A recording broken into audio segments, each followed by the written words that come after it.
Douglas Allen Bickford, President and CEO of Say I Love You in the Mirror Productions. Broadcasting live out of my 105-year-old house here in my hometown of Klamath Falls, Oregon. Klamath Falls, Oregon is the gateway to Crater Lake National Park, which is one of the 7 wonders of the world. You got to come check it out. I am on Facebook and YouTube for absolutely one reason, and that's to teach you how you can be positive about how, where, and what you are. And the way to do this in this crazy world we live in is to attain and maintain self-esteem, and that comes out of this book right here called The Portable Therapist.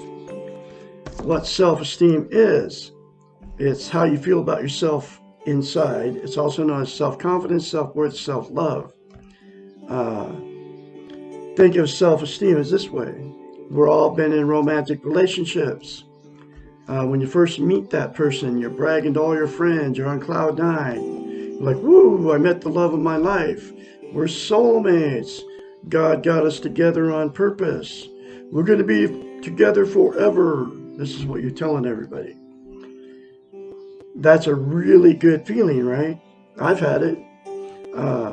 But what self-esteem is that good feeling towards yourself.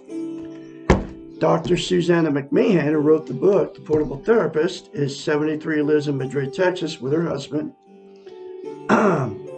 She has a doctorate in psychology, which makes her a psychiatrist. She also has a master's in philosophy. People would hire, she wrote this book 30 years ago. Every lesson in it, it's in question form, I call them lessons. Every lesson in it talks about how we've been trained and taught not to have self-esteem. Back then, they were using the televisions, the radios, the printed media, the churches, the churches, the state governments, to teach us to feel bad about ourselves, right? Just one of them is born bad. You know, we're born bad. That's in the Bible, right? It's not true. You're born with goodness, okay? But anyway, so her clients would hire her as a psychiatrist to fix their unhealthy minds. A psychiatrist goes to school for years to study the science of the mind, which is how the brain functions. So she knows how the brain works, right? Anyway, her clients would hire her, thousands of them. She's had thousands of them as a counselor, therapist, you know. And she knew that nobody was teaching self-esteem, right? She knew her clients didn't have it. And she knows as a psychiatrist, the only way that she could get through them and help them fix their unhealthy mind was for them to attain and maintain self-esteem, okay? Because you can't get a healthy mind without self-esteem. So she had to come up with a concept to get her clients to give themselves self-esteem. Nobody can give you self-esteem except for you.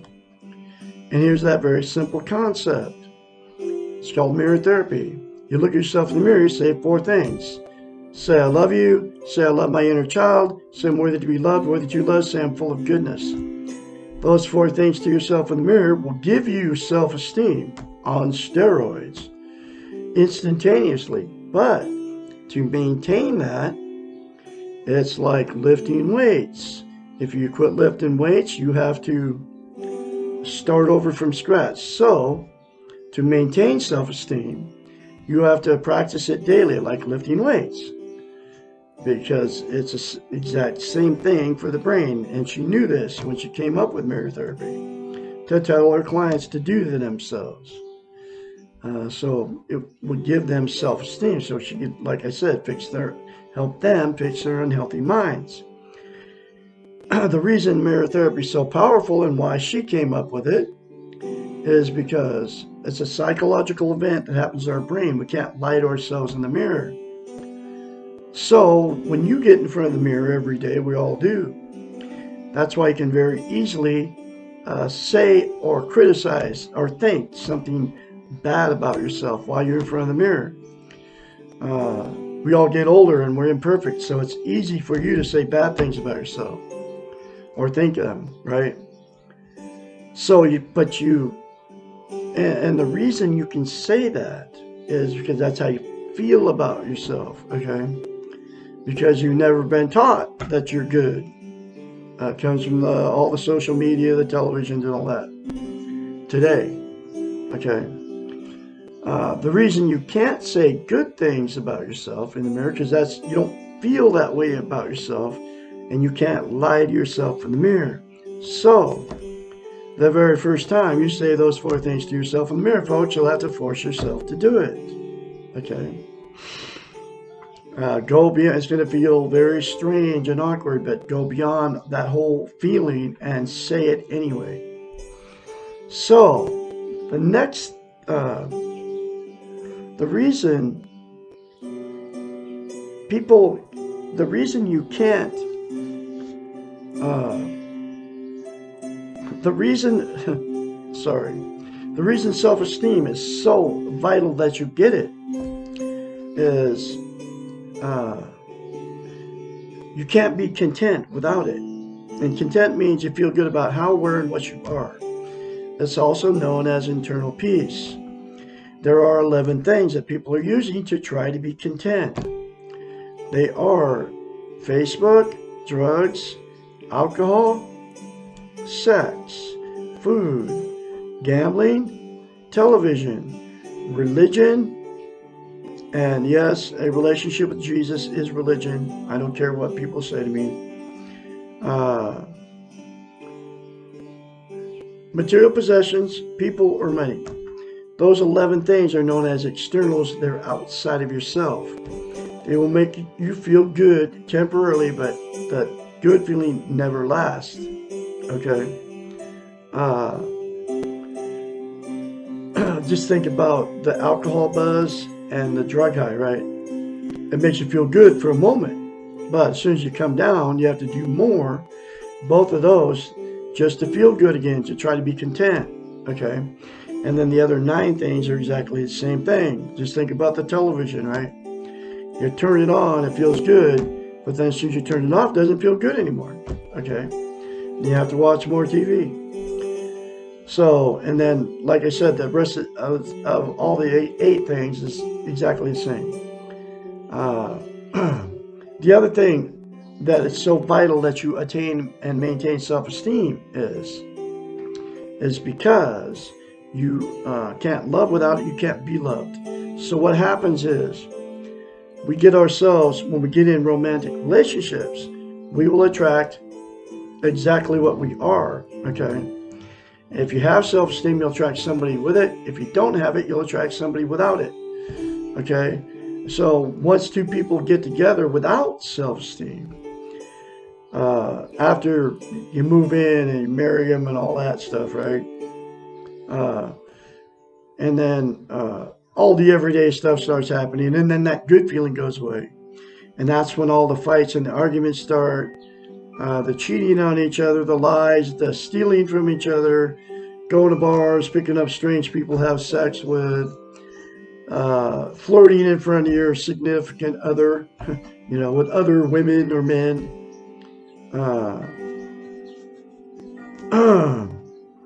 Going to all your family and friends and telling them how terrible these people to you, how terrible they are to you. And then because of the relationship turning toxic, you'll divorce or separate. And then the same 2 people will go jump right back in another relationship with somebody else, and the exact same thing will happen. They call it relationship jumping. That's why I've been married 4 times and divorced. That's why you've been married more than once. That's why I've had many failed relationships. That's why you've had many failed relationships. The next thing that'll happen, 2 that got together without self-esteem, they'll stay in that relationship forever, even after it turned toxic, because you're codependent on each other, don't want to be failures, you can't be alone, You don't want to be embarrassment to all your family and friends and your church members, and then you're afraid to leave and you have nowhere to go. So you'll stay in it forever. And then all the emotional, sexual, and physical abuse that happened between those two and their children will all just get swept under the rug by all the family members. And then it becomes a dysfunctional family at that point. And then dysfunctional families produce dysfunctional families down the line. And the very last thing that'll happen is the two that have been in many failed relationships or marriages will just exit out of the romantic scene completely and be completely alone. And because they couldn't find anybody to love them, and they couldn't find anybody to love. Because we can't love or be loved without self-esteem. You also can't be content. So they will be just as miserable alone as they were in that relationship.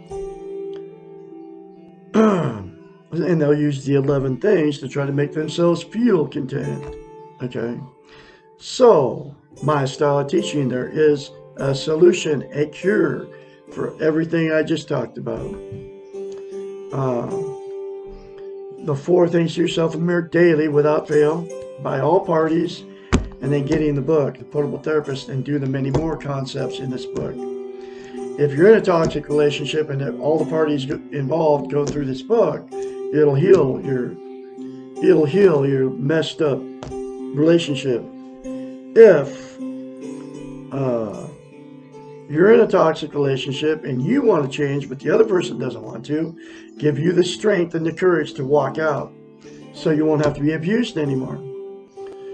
And even the person all alone gets the book and goes through it. Then you won't have to use the 11 things to try to be content anymore because you'll have internal peace. Okay? So anyway, I am going through her book, one lesson at a time. Here's that next lesson.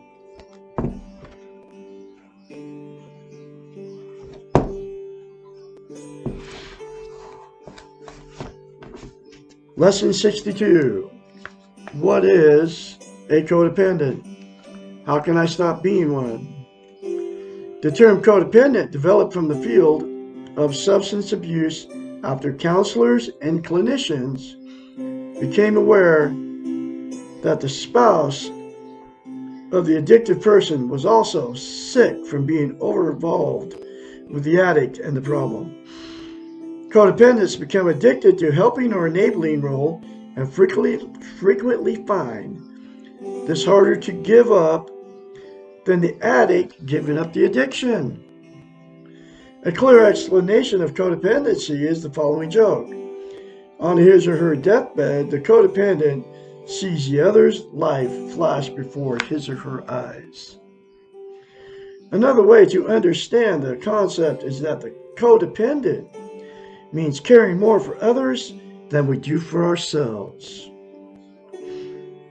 and taking care of their needs, as presumed by us, more than we take care of our own needs.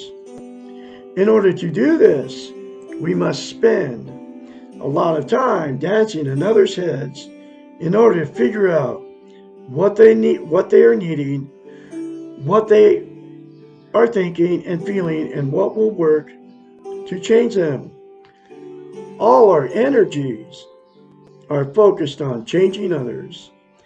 The codependent lives in a world of illusion for the future. If only becomes a goal for life. If only the other will stop doing what he or she is doing, life will be wonderful. If only the other will change, then I will be okay. The sad fact is that even if the other does give up the addiction, does change, the codependent's life is still stuck in illusion, and he does not know how to function without enabling behaviors. It takes a lot of effort and work to change our focus from others onto ourselves. The codependent usually has no idea how to begin to refocus. The tricky thing about codependency is that all of us have some codependent tendencies. All of us help others, sometimes to the exclusion of ourselves. It is easy to become involved in someone else's problems, and it feels good to nurture and take care of others. The secret between being codependent and being caring is a matter of degree. There are times when we can put others' needs ahead of our own, and times where we can give a great deal. But these times need to be short-term and not chronic. We need to know when we will stop and how we will take care of ourselves. We need to know that what we are doing is a gift and that we're doing it for ourselves and not to change the other person. The only exception to this is taking care of small children. We do this caretaking because they have a right to it. Children are vulnerable and helpless and depend on us for survival. We are not codependent when we are taking care of an infant or a child. We may, however, become codependent with the adolescent. Part of caretaking means knowing when to let go and when to let the others do for themselves. If you think you are codependent, that you have more than normal independent or codependent tendencies, you will probably feel a lot of resentment and a lot of anger towards others. You will feel obsessed by your circumstances and unable to let go of the worrying, the caretaking, and the guilt. If you will find that you are doing more worrying about someone else's life than your own life, get help. Join a support group. Read literature on codependence. Find a counselor or therapist who understands codependency and begin to let go. The way to stop being codependent is to begin to be independent. Practice focusing all that attention from the other person onto yourself. Take care of yourself first. Let them take care of themselves. If the other cannot take care of himself or herself, tell the person to get a professional. You are not an amateur in the helping business, and you are quitting. If you have to, let the other person go. You are not responsible for his or her life or addiction. You can only live this life! There's another very powerful lesson for you, folks. I'm going to have another one for you tomorrow, which is Lesson 63. Why can't I have a good relationship? I can be your mentor when you start going through this change. And if you say 4 things to yourself in the mirror, I guarantee you that you will start going through the change. 458-232-5238. Call me anytime, day or night. I can encourage you along the way when you start going through this change. I'll have another lesson for tomorrow. Like I said, you'll have a great day out there on this Thursday.